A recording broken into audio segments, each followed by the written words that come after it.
बड़े बुजुर्गों ने एक बहुत ही अच्छी लाइन और बहुत ही एक अच्छे तर्क के साथ में एक संदेश दिया है। जिसने पैसे की कदर करी है, पैसा उसकी कदर करेगा। Subscribe now and press the bell icon. Never miss an update. जी हाँ, हम बात कर रहे हैं एक बहुत ही अच्छे इन्वेस्टमेंट की, जिसको बोलते हैं एसआईपी, सिस्टमेटिक इन्वेस्टमेंट प्लान, जो एक पार्ट होता है म्यूचुअल फंड का। आज अगर मैं बात करूं हमारे इंडिया में, जहां पे पैसे के चक्कर में ना लोगों से प्यार रहा ना बोलचाल, क्योंकि लोगों ने अपने पैसे को डबल और इवन 1.5 टाइम्स मल्टीपल करने के चक्कर में किसी को इंटरेस्ट पे दिया था कि 2 रुपए के हिसाब से, 2.5 रुपए के हिसाब से। आज ना तो उनका जो बेस अमाउंट है, मूल राशि, ना तो वो वापस आया, ना ही उनका प्रिंसिपल अमाउंट के साथ में इंटरेस्ट वापस आया। यहाँ तक कि बोलने के भी लाले पड़ गए। अब मैं बात करता हूँ कि आप घर में बैठे-बैठे कैसे एसआईपी के ज़रिए एक अपना पैसा है वो इन्वेस्ट कर सकते हैं एक अच्छे सेक्टर में, जो आपको देगा बहुत ही अच्छे रिटर्न्स। म्यूचुअल फंड में क्या होता है कि एक फंड ऑर्गेनाइजर होता है। ये फंड ऑर्गेनाइजर क्या करता है कि जितना भी कस्टमर का पैसा है, ये इस पैसे को लेता है और डिफरेंट डिफरेंट सेक्टर्स में इसको इन्वेस्ट करता है, जिसको हम एक डाइवर्सिफाई बोलते हैं।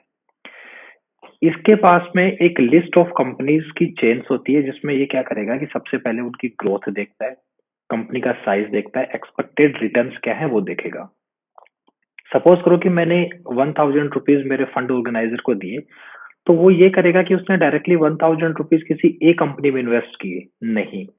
इन 1000 का 10% इन्वेस्ट करेगा कंपनी ए में, 5% करेगा बी में, 15% करेगा सी में।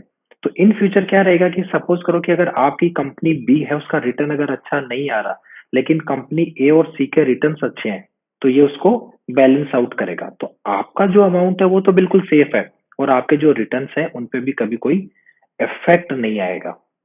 तो एसआईपी और शेयर मार्केट, ये दो अलग चीज है। शेयर मार्केट में क्या है कि आपने मॉर्निंग में अपना पैसा लगाया, आपको कुछ प्रॉफिट हुआ, आपने अपना पैसा विड्रॉ कर लिया।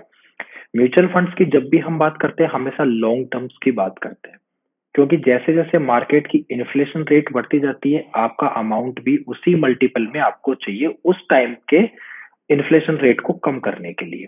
सपोज करो कि आज आपने कोई चीज 10 रुपए की खरीदी, तो 5 साल बाद में वो 10 की तो होगी नहीं, उसका भी कुछ अमाउंट इंक्रीज हुआ होगा। तो आप चाहते हैं कि आपने जो अमाउंट आज 2 लाख या 5 लाख कहीं इन्वेस्ट किया है, तो ये अमाउंट भी आपका कुछ इंक्रीज होके ही आपको मिले। प्रैक्टिकली मैं आपको दिखाऊंगा कि एक एसआईपी में आप जो पैसा लगाते हैं वो कैसे इंक्रीज होता है। एसआईपी का सबसे बड़ा फंडा है, जितना बड़ा गोल उतना बड़ा अमाउंट। और सबसे पहली और इम्पोर्टेंट चीज है कि आपको ये डिसाइड करना कि आपको कौन से फंड में इन्वेस्ट करना है। कुछ एनालिसिस होती है और कुछ पिछला रिकॉर्ड्स होता है, जिसके बेसिस पे आपको देखना पड़ता है कि आपको कौन से फंड में इन्वेस्ट करना है। तो जिसने पैसे को बचाया, आज फ्यूचर में पैसा उसको बचाएगा, क्योंकि पैसे के बिना कुछ भी नहीं है। सब प्यार मोहब्बत, ये सब एक टाइम के लिए, जिसको बड़े बुजुर्ग बोलते हैं कि 4 दिन की चांदनी फिर रात अंधेरी है। अपनी वेल्थ बनाओ, पैसे को एक अच्छे तरीके से अच्छे फंड्स में इन्वेस्ट करो। इसमें आपको कहीं बाहर जाने की भी जरूरत नहीं है, आजकल सारा ऑनलाइन प्लेटफॉर्म आपके पास में है, और इसके बेसिस पे आप एक अच्छे रिटर्न्स को जनरेट कर तो सकते चलो सबसे पहले बात करते हैं कि एक एसआईपी क्या होती है। एसआईपी होती है सिस्टमेटिक इन्वेस्टमेंट प्लान, जिसमें हम पर मंथ का एक मिनिमम अमाउंट जो है वो हमारे फंड्स में ऐड करते जाते हैं, और at the end of the day जो फंड मैनेजर होता है वो उस पैसे को ऑर्गेनाइज करता है और उसको डिफरेंट डिफरेंट कैटेगरीज में इन्वेस्ट करता है। और इन्वेस्ट करने के बाद में जिस भी सेक्टर में उसने इन्वेस्ट किया है कि कुछ परसेंट अमाउंट वहां से हमें एक रिटर्न मिलता है। तो हमारा काम सिर्फ क्या है कि हम एक एसआईपी लगा देते हैं म्यूचुअल फंड्स के लिए। उसमें क्या क्या होता है कि पर मंथ का एक मिनिमम अमाउंट उसमें कटते जाता है हमारे अकाउंट से। अभी मैं आपको बताता हूँ कि एक एसआईपी का मिनिमम अमाउंट हम एक सर्टेन पीरियड्स के लिए अगर इन्वेस्ट करते हैं तो वो हमें कितना रिटर्न देगा।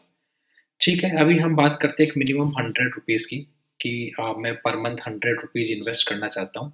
और अगर आपने एक बहुत ही अच्छे फंड्स में इन्वेस्ट किया है, किसी एक अच्छे म्यूचुअल फंड में इन्वेस्ट किया है, तो उसका आप मिनिमम करीब 20% मान के चलिए कि आपको 20% रिटर्न उसका मिलेगा।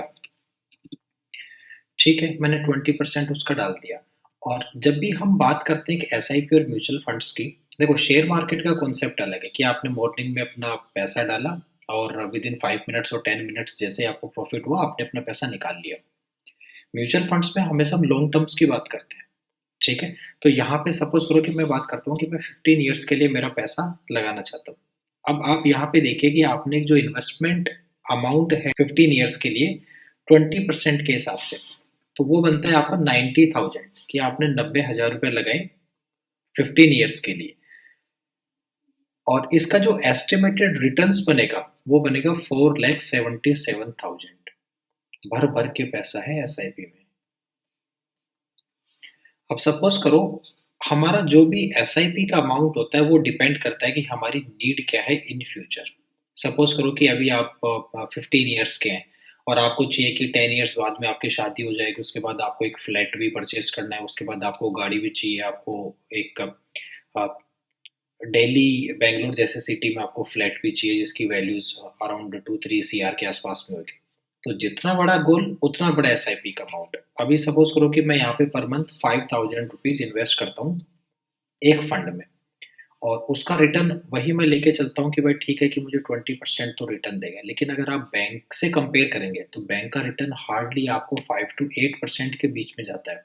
यहाँ पे म्यूचुअल फंड के केस में सबसे अच्छी चीज़ ये है कि जैसे जैसे इन्फ्लेशन रेट बढ़ती जाती है ईयर बाय ईयर ये ग्रो करता जाता है। इन्फ्लेशन रेट के हिसाब से ये उसको नेग्लेक्ट करेगा। जैसे बैंक ने आपको अगर सपोज करो कि 6 और 7% का इंटरेस्ट दिया तो आपका अमाउंट होएगा 5 लाख, लेकिन अगर आपने म्यूचुअल फंड में इन्वेस्ट किया तो म्यूचुअल फंड आपको देगा 20%। तो वही अमाउंट आप सोचिए कि कितना मल्टीपल्स में इंक्रीज होकर मिलेगा। अभी अगर मैंने 5,000 अमाउंट 20% के हिसाब से 15 ईयर्स के लिए अगर इन्वेस्ट किया है तो मेरा जो इन्वेस्टेड अमाउंट होगा वो होगा 9 लाख। इन्वेस्टेड अमाउंट होगा मेरा 9 लाख और इसका जो एस्टिमेटेड रिटर्न है वो मिलेगा मुझे 47 लाख। आप सोचिए 15 साल में आपका 9 लाख 47, सोच रहे हो कितने मल्टीपल्स हो गया, 5 टाइम्स, 5 टाइम इंक्रीज हुआ है। अब हम बात करते हैं कि जो ये एसेट्स होते हैं जितने भी हम म्यूचुअल फंड्स खरीदते हैं ये हमारे एसेट्स में आते हैं। जैसे कि आपने गाड़ी परचेज करी, आपने कोई लैंड परचेज किया, आपने कोई फ्लैट परचेज किया, तो ये आपके पर्सनल बिलोंगिंग्स में आपको आपके एसेट्स जाने जाते हैं कि ये आपके पास में एसेट्स है। तो इन एसेट्स को मैनेज करने वाली कुछ कंपनियां हैं जैसे कि क्वांट म्यूचुअल फंड हो गया, आईसीआईसीआई प्रूडेंशियल म्यूचुअल फंड हो गया, ये फ्रैंकलिन हो गया, निप्पॉन इंडिया हो गया। तो अगर मैं बात करूँ इस क्वांट म्यूचुअल फंड की, अगर मुझे देखना है कि क्वांट म्यूचुअल फंड है इसका रिस्क फैक्टर कितना है, इसका इन्वेस्टमेंट साइज कितना है, कौन कौन से सेक्टर में ये डील करता है, तो अगर इन सब की मुझे जानकारी चाहिए तो क्वांट म्यूचुअल फंड पे मैं क्लिक करूंगा और यहाँ पे मैं इसकी हिस्ट्री देखूंगा। तो इसमें बता रखा है कि 1996 में ये क्वांट म्यूचुअल फंड है ये एस्टेब्लिश हुआ है और उसके बाद में list of quant mutual funds in India की इंडिया में इसके कौन कौन से फंड्स की कैटेगरी है। अभी यहाँ पे देखते हैं कि जैसे ये फर्स्ट वाला है क्वांट इंफ्रास्ट्रक्चर फंड है, इसकी जो कैटेगरी है वो इक्विटी टाइप की है। तो ये म्यूचुअल फंड्स में कुछ कैटेगरी है, अगर आपको नहीं पता इनके बारे में तो एक नेक्स्ट वीडियो में मैं बताऊंगा कि कौन कौन सी कैटेगरी होती है और इसके क्या बेनिफिट्स है। जैसे इसमें इक्विटी के अंदर कैटेगरी के अंदर जैसे इक्विटी हो गया, फिर हाइब्रिड हो गया, उसके बाद डेट हो गया। इनके रिस्क फैक्टर भी देखेंगे तो इसमें बता रखा है कि अगर आपने इस वाले म्यूचुअल फंड में इन्वेस्ट किया क्वांट मिड कैप फंड में तो इसका जो रिस्क फैक्टर है वेरी हाई है क्योंकि ये फ्लक्चुएट होएगा। और लेकिन इसका जो आप रिटर्न देखेंगे वो 61% रिटर्न है और इस फंड की रेटिंग है 5 और इस फंड का साइज है 4857, ये है इन सीआर, तो 4,857 करोड़ ये इस फंड का साइज है।